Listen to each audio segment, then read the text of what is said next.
Good morning, happy Sunday বন্ধুরা। সকাল সকাল বেরিয়ে পড়েছি বাইক নিয়ে চড়তে। ভোর এখন 6টা বাজে প্রায়। যেতে যেতে ঠিক হলো যাব কোথায়, চা খেতে। কোথায় না, ভদ্রেশ্বর শিবম হোটেলে। কোনো সিস্টেম নেই। বেশ ভালোই ওয়েদারটা ছিল, ঠান্ডা ঠান্ডা, বেশ আরামই লাগছিল। যাচ্ছি, চ তাহলে খেয়েই আসি। ভাই পিছনে পিছনে হাসছে, টুকাই আমি আর বাচ্চা। ভুস ভাস চালাচ্ছে, দেখো না সামনে ঘুপ করে বেরিয়ে গেল, পুরো ধূমের জনের মতন।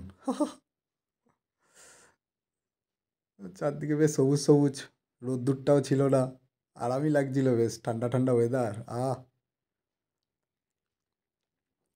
ভালোই লাগে। দুম করে এরকম চলে আসলাম শিবমে। সকালবেলার পরিবেশটা ভালোই, বেশ চারদিকে ফাঁকা ফাঁকা, ঠান্ডা ঠান্ডা ওয়েদার। ভোরবেলাটার মজাই আছে গরমকালে। ভিতরটাও হোটেলে ফাঁকা, সেরকম ভিড়ভাট্টা নেই, বেলার দিকে ভিড় হয়ে যাবে। তো চা তো খাবোই, চায়ের সাথে সকাল সকাল শুধু খালি পেটে চা খাবো? ঠিক হলো, কী খাবো, কচুরি। গরম গরম ফুলকো ফুলকো কচুরি চলে আসলো সাথে। আলুর পরোটাও ছিল। আমি কচুরিটা ঠিক পছন্দ হয়নি, আমি বলছিলাম আলুর পরোটাটা হলেই বেশ ভালো হতো। এত দূর আসলাম, কচুরি খাবো, আলুর পরোটাটাই খাই।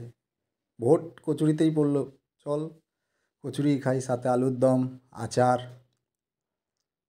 স্যালাডও আছে। ধোয়া বেরাচ্ছে কচুরি থেকে।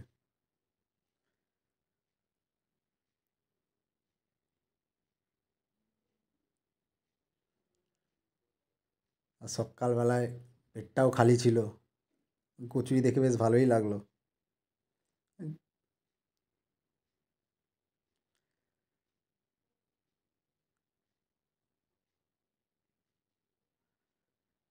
ঠিক আছে, চলো, আলুর পরোটা না সেই কচুরিই ঠিক আছে।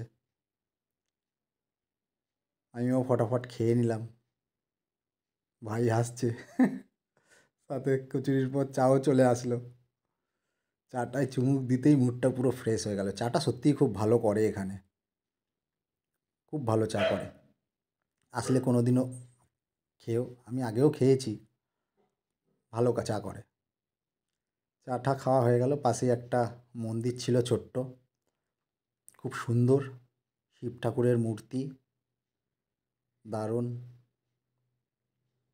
জয় বাবা ভোলেনাথ, ওম নমঃ শিবায়। বাবাকে প্রণাম টনাম করে বাড়ির দিকে অগ্রসর। ছোট্ট একটা ভিডিও করে নিলাম তোমাদের জন্য। তো হ্যাপি সানডে, মজা করো খুব।